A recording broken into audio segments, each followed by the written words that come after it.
Nelegálnych imigrantů na našem území přibývá, stejne ako v celé Európe. Polície obvinila 45-letého muže z organizovaného převáděčství medzi Slovenskem a Českou republikou.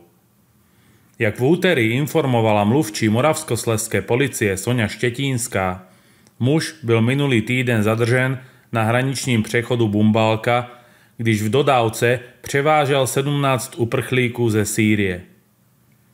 Všichni migranti byli vráceni na Slovensko, informovali Novinky. To je ale vrchol ledovce. Kolik imigrantů není zachyceno vůbec? Zodpovednosť za vysoký počet nelegálnych imigrantů nese ministr vnitra Rakušan, ktorý stále odmíta obnoviť kontroly na našich státnych hranicích.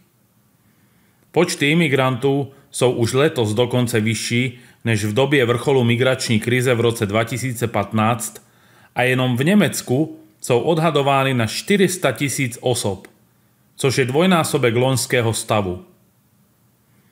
Niekteří nemečtí opoziční politici již veřejne přiznávají, že Nemecko takto masívní imigrácii nezvládne.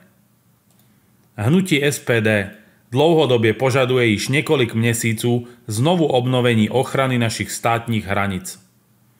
Tyto kontroly neměly být nikdy ukončeny a ministr vnitra Vít Rakušan, který neplní své úkoly a ohrožuje bezpečnost občanů České republiky, měl být dávno z vlády odvolán.